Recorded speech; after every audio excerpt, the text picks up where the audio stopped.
You are listening to American Ambassadors Live, the podcast on international affairs sponsored by the Council of American Ambassadors in Washington, D.C. The Council is the association of non-career U.S. ambassadors who have represented America under presidents from John F. Kennedy through Donald Trump.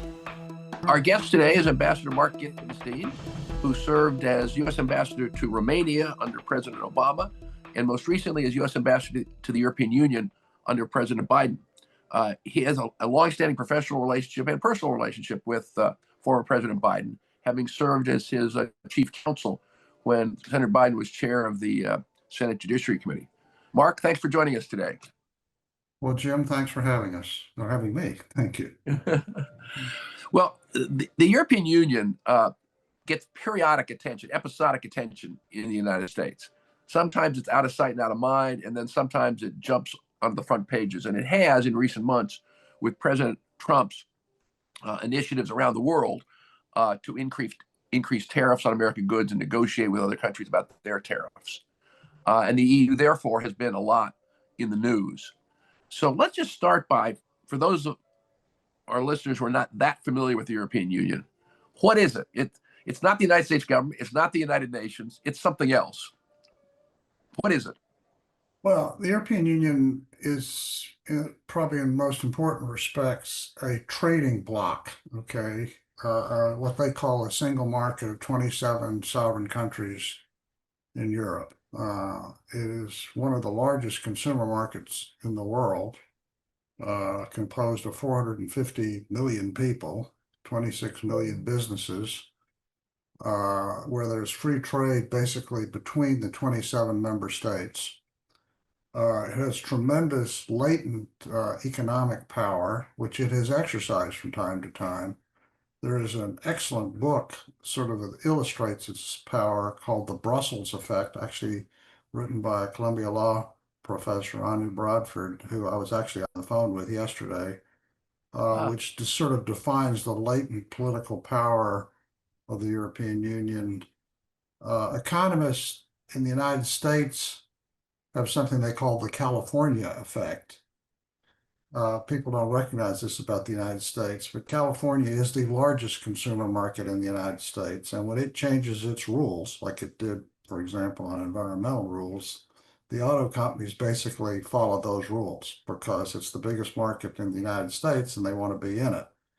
With respect to Europe, when Europe issues rules, it has a tremendous impact on Americans and anybody certainly who wants to participate in that market.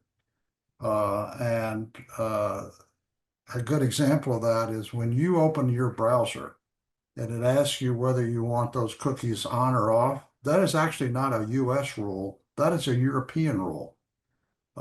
It's known as the GDPR, the General Directive on Privacy.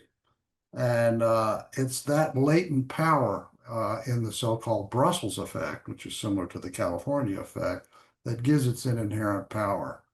Now, it's run by, it's a very complicated institution. It's sort of like, if you know your history, it's sort of like the US government during the time of the Articles of Confederation, where we had a sort of decentralized but federated system of 13 sovereign states. And it eventually consolidated more authority through the U.S., the new Constitution in 1787, that created greater authority in the executive branch, which was the presidency. In the EU, that analogous institution is called the European Commission, chaired right now by an incredible leader, Ursula von der Leyen, a German.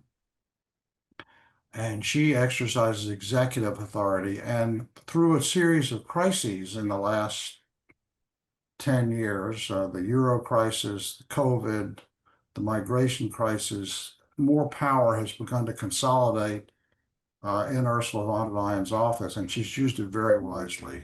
They have tremendous authority over trade that they have only begun to use. And that's why it's become a source of angst, primarily in the Trump administration, although we had some, and the Biden administration had some tussles with the European Union, which we were able to resolve. So It's basically a huge trading bloc with a lot of latent power, which it is probably the super regulator of the world. They are doing more to regulate social media and technology than any other institution in the world, certainly more than the United States. And that's why that has become a big issue between the United States and Europe. Thank you. And I assume we'll talk about that as the Yes, matter goes on. absolutely. Well, that's the context in which the negotiations between the Trump administration and the EU have gotten a lot of attention. Yes. Um, and obviously, how significant are is the agreement that was made? How real is the agreement that was made? How did the Trump administration play its cards? How did the EU play its cards? How do you see that whole Well, negotiation impact? before I answer that question, I'm going to give a little more context, okay? Okay, And that sure, is that, and I learned this the hard way when I got to Brussels in January of 22, and that is that um, everything that overhangs the relationship, the transatlantic relationship between the United States and the EU is influenced by the war in Ukraine. So the military or national security global strategic relationship is only partially in the EU. It's primarily in NATO. Okay, NATO is the sure. military relationship between NATO and between Europe and the United States. However, in the course of looking at this trade agreement, you need to understand that that relationship, and especially the role of the United States in Ukraine, and the role of Europe in Ukraine, and the role of both Europe and the EU in countering the Russian initiative in Ukraine, sort of colors that whole relationship. So you need to understand this trade agreement in the context of what NATO and the EU were worried about as they entered that agreement. They were basically playing four-dimensional chess in the sense that they were dealing with relationship with Trump on Ukraine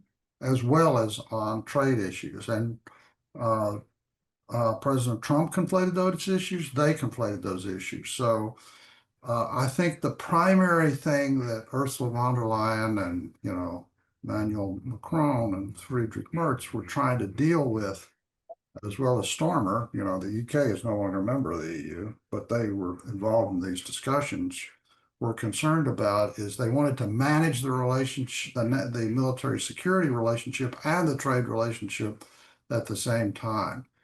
What they were attempting to do in this trade arrangement was head off a trade war in the middle of this military crisis in Ukraine. So they were looking for stability in that relationship, and they were looking for stability in the trade relationship, and they were trying to avoid a trade war. In that sense, it was successful. Okay. There's still a lot of controversy about the trade agreement within the European Union.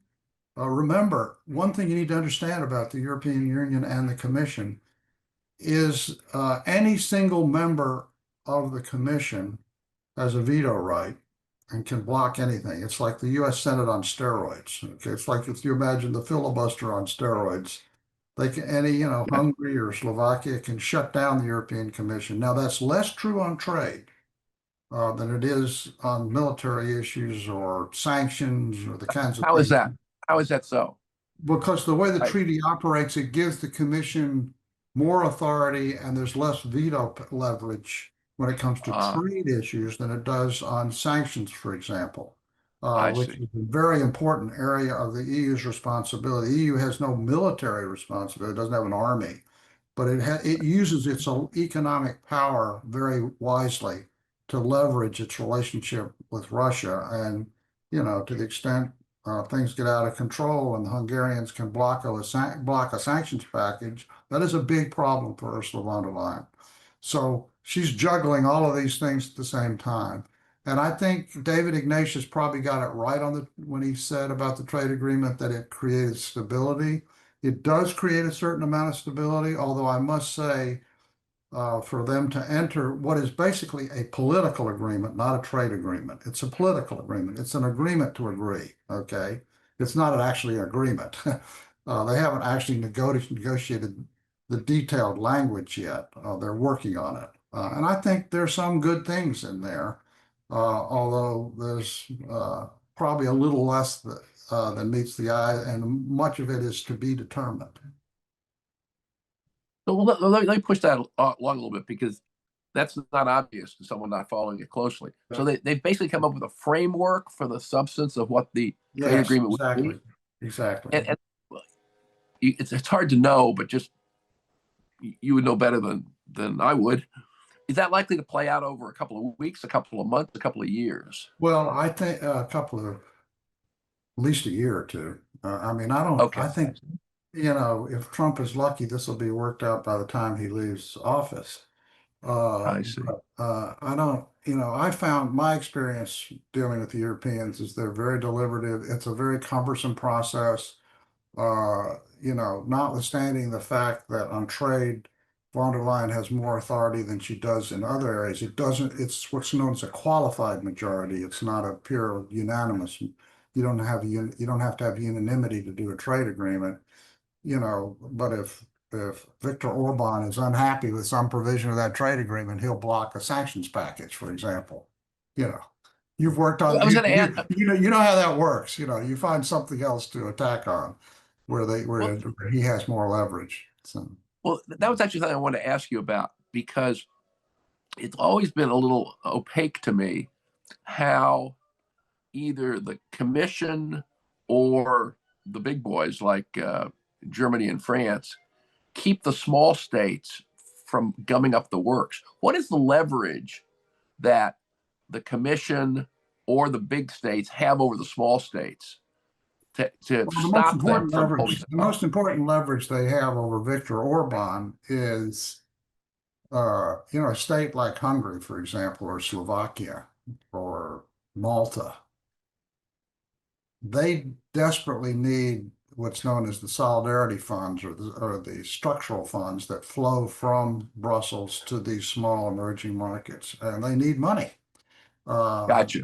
uh, in the case of Hungary, Hungary's economy is in trouble. Okay, and they need the structural funds, and actually, she is sitting on tremendous amount of structural funds because they are not complying with their treaty obligations under the rule of law and anti-corruption and freedom of speech and things like that. And she holds back on that, and you know, I see. and she's doing it. She would do that whether or not there was a disagreement over Ukraine or not, because that's her obligation. So she has important tools at her disposal to get to the right place. And in the end, when you're sitting in the European Council, which is different than the Commission, that's where the real political decisions are made. There's tremendous peer pressure. It's very interesting. It's something you and I never experience or very rarely experience working on the Hill. When they meet in the council, which is different than the Commission, Right. uh, they're sitting by themselves. There's no staff there. A lot of peer pressure.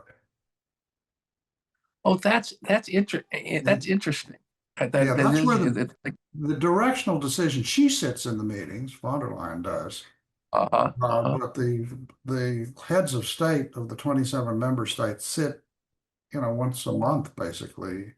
It would be like the governors of all 50 states sitting in a meeting with the president of the United States once a month. Okay, Yeah, and that frankly was one of the things I learned when I was ambassador to Romania and learned a little bit about the European Union from the outside, was how often not just the heads of government, but the heads of agencies, the ministers, meet with each other regularly. yes. Uh, very different, very, very different from even state governors and state secretaries of transportation and state secretaries of the environment. So there's much more integration. Part of the reason for that, by the way, here's to confuse you even more. There are four presidents in the European Union. Okay, there's the president of the Commission, Ursula von der Leyen, Right. president of the Council, And that's the Costa. countries. Yeah, that's the countries. There's the president of the Parliament. Okay, Oh, right. Of course. and then there is a presidency. Okay, the presidency rotates every 6 months. And Right. theoretically, each of the member states gets to serve for 6 months as the presidency, which is less than it appears. It means that they convene the meetings, they set the agenda, but in the end, the votes are done on any big issue in the council. Okay. So one difference between the United States and the European Union is in the United States, we have U.S. senators and members of Congress who actually serve in Congress and in the House of Representatives and the Senate, who are independent of the governors. That's less true. Right. Less true in the European Union. The heads of state have tremendous power still through the council. Gotcha. I sort of understand that. Now, That's on the great. other hand, the commission itself has tremendous power and they have tremendous expertise and they are willing to use that power. And we should talk about this, but this is the source of one of the biggest non-tariff issues, which is digital regulation, antitrust law on the big digital companies, for example. But before we get to that, I just want to close out the discussion of the trade negotiations not from a political point of view, but from an economic point of view. Do you think the agreement that the EU and the Trump administration came to is going to have significant economic impact in Europe or the United States? Hard to say because the details are not worked out. I mean, the Gotcha. area where you would expect to have been the biggest change from our point of view in Europe would be their restrictions on agricultural products from the United States getting into Europe, and I don't see any big changes there, quite frankly. Gotcha. On the other hand, Trump makes a big deal of the fact that tariffs on American cars are going to go Right. down, which they will. The problem is, do people want to buy American cars in Europe? They're pretty happy with Korean, Japanese, and especially German cars because they're built for that market, for energy prices, et cetera. American cars are not as well constructed for that purpose. If they were, I think they would sell. But that's less a tariff problem and more a corporate strategy problem. So. Interesting. Well, let's switch over to the Digital Services Act.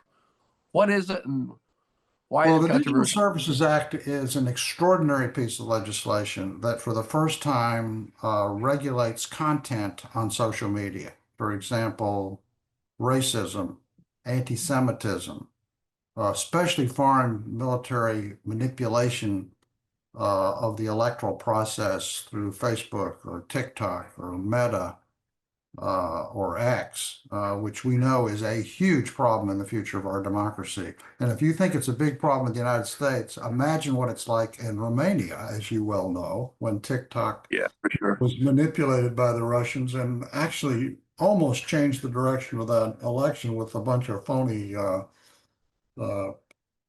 bots, they're called, on Right. TikTok. Well, that's actually regulated by the Digital Services Act, which requires an audit, which requires a disclosure as to how the so-called algorithm operates, how it manipulates content on behalf of nefarious characters, whether they are Holocaust deniers or people engaged in pornography with children, or even as urgent, Russian efforts to manipulate the elections in just Romania to be or clear, Moldova. This is a law that was enacted by the European Commission. Correct. Yeah. It's How the long only ago? it's one of the few really significant pieces of legislation that affects Mark Zuckerberg and Meta. And the reason it does is because Facebook cannot survive without being in the European market. Okay. It wants those 450 million eyeballs in order to keep its stock price up. And if you have any questions about that, there's a really interesting book called Careless People, which is a New York Times bestseller about how Facebook operates. Okay. They have to be in that market. And if they're in that market and the EU sets a rule on how content moderation is to work on Facebook, that's a big problem for Zuckerberg. And if you want to know what Zuckerberg and Elon Musk wanted out of these negotiations is they wanted to shut down the Digital Services Act. Now, And they didn't get that? They did not get that. It wasn't even in the agreement. And then, as you know, Trump, like 2 or 3 weeks later, mainly because some on the MAGA side of the ledger were accusing the people that run the DSA of content, control, censorship, which is, I actually think is an exaggeration. The fact is, what they really wanted was no regulation. Well, it's a statute in Europe. It's not like Ursula von der Leyen can say, "Oh, I'm not going to comply with that statute anymore." It's just not possible. So this is one of the problems with the trade agreement is I think von der Leyen and the Commission believed they had stability in the relationship, and then 3 weeks later, he's threatening to impose 301 style tariffs, not only because of Well, what's a enforcement 301 style of the tariff? DSA, but also because of antitrust. There's another statute called the Digital Markets Act, which imposes a pretty tough uh, set of rules against tech bigness, the bigness of the tech companies, the monopoly control of the markets, much more so than in the United States. They don't like that either. So, Well, let me ask you a question, though. If both laws are in effect and Europe is so important to the big tech companies, why do we still have problems?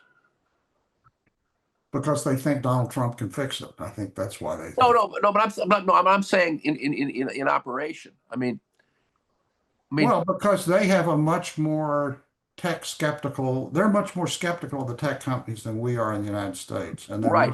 they're much more concerned about it. Now, the argument that was made, and by the way, there's some truth to this, is that both DMA and DSA did discriminate in some respects. You can argue, at least by effect, that they discriminated against the tech companies. And the reason for that is because in both statutes, the primary source of enforcement are what is known as the very large platforms. Well, the very large platforms tend to be American companies.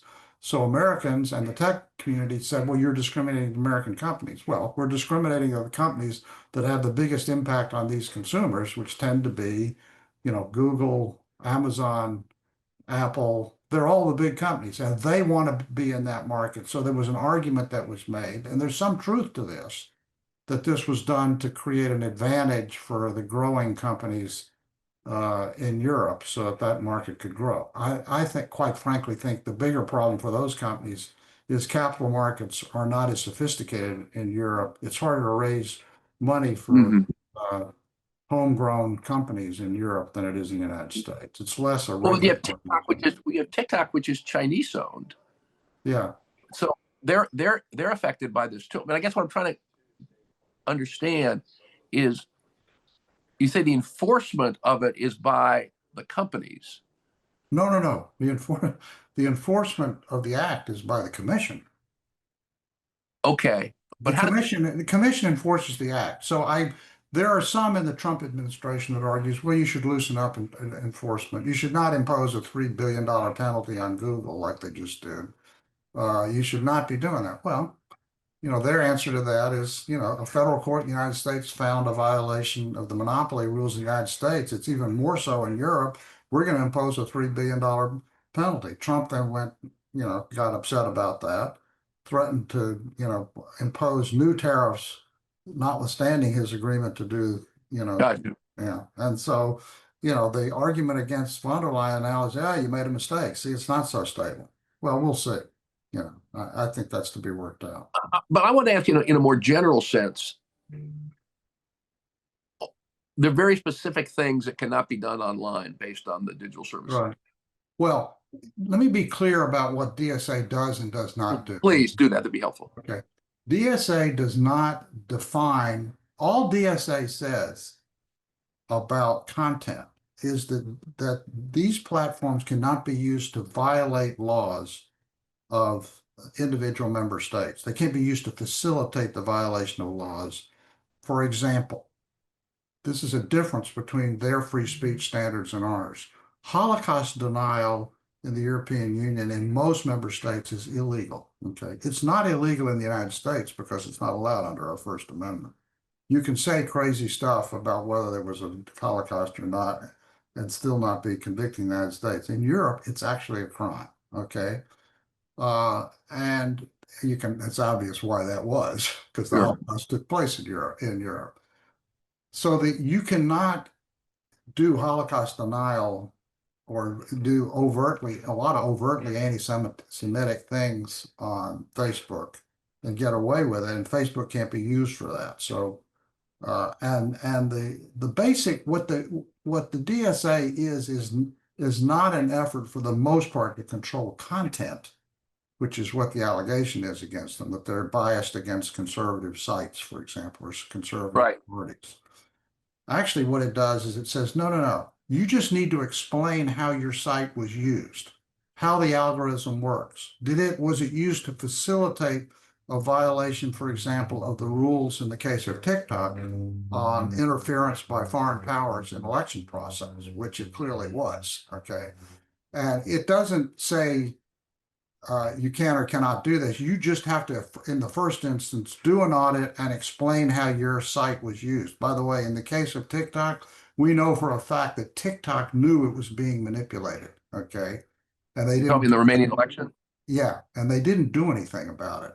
They finally admitted it after the fact. And once that was admitted, then the Supreme Court of Romania could say, well, we got to start all over again because this candidate actually violated the funding rules of the Well, Romanian laws. So, let's take that example, which you yeah, and I are more familiar with than other things. This was the recent Romanian election that was canceled because Russian supported bots flooded TikTok and some other social media with in the last 2 weeks of the campaign, and the candidate reported no campaign expenditures and went from nowhere to leading. And the Supreme Court of Romania threw it out. They had a new election, and the result was the Russian-backed candidate did not win. But what I want to ask you is, so what happens to TikTok in this? Have they been penalized? Will they be penalized? no, they have not yet been penalized.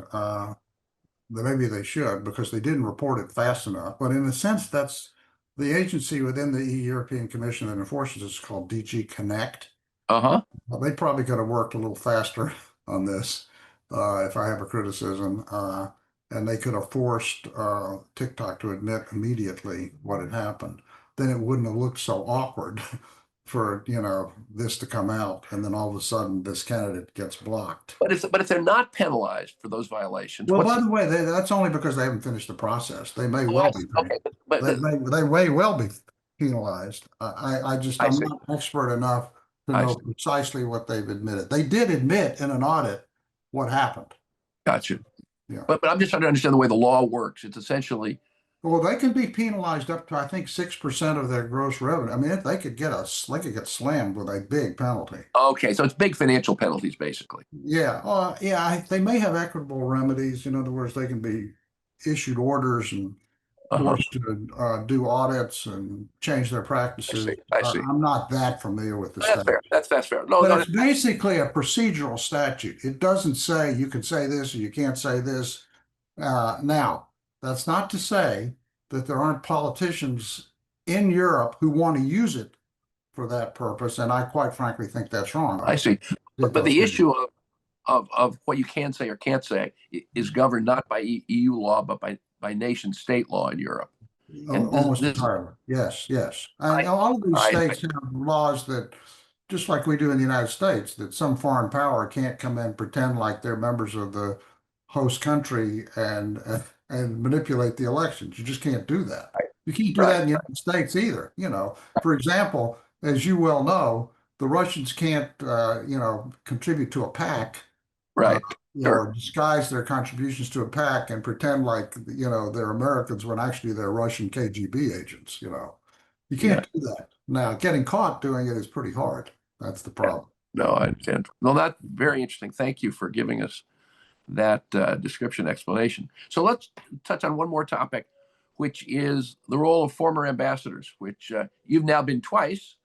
Well, you know as much about this as I do. I'm 79 years old. I'm done with my career in diplomacy and loved every minute of it. But I learned a lot in my 6 years abroad, and I'm very committed, particularly to Romania. As you probably know, I am part Romanian and part Moldovan, so I care about what happens to those countries. And democracy is under threat in both countries, primarily because of Russian interference. And I have felt an obligation to stay engaged and argue the same arguments I used as ambassador in Romania and in the EU, and that is that the U.S. has an obligation and a stake in democracy in that part of the world, as Ronald Reagan has said many times when he was president, that democracy in Europe, the democracy in the United States is a function of democracy in Europe. If it fails, we fail. And I've stayed engaged. I've worked extensively with the Romanians, as did you.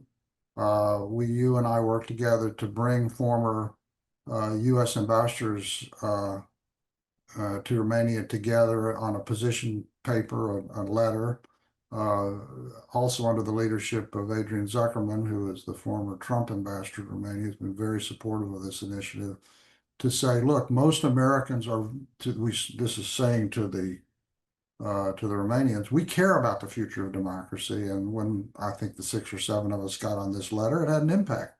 And you and I worked very hard to reach that consensus, and we did a lot of press in Romania to get this message across, because to say the least, the message coming from the MAGA world anyhow was pretty confusing and undermined what had been a 50, 60-year consensus that Americans care about the future of democracy and keeping the Russians or any, the Iranians or the Chinese out of, Romanian politics. Just to point out, though, why it's so important for us to stay engaged. Don't forget my unanimity rule, okay? If you can spin off a country, if the Russians can spin off a country like Romania, just like they've almost done in Hungary, they've got leverage within the European Union and within Europe as to what they do about Ukraine. That's what their real agenda is. We don't want that, okay? And we have a strategic interest in that not happening. Not to mention that we care about democracy and especially free media anywhere in the world, but particularly in Europe. So I've stayed engaged in that. This Friday, I'm meeting with a bunch of mid-career foreign service officers out here in Seattle who are worried about their future and they need advice from gray hairs like me. I got a lot of gray hair. And I'm going to meet with them and give them some advice as to what they should do with their career.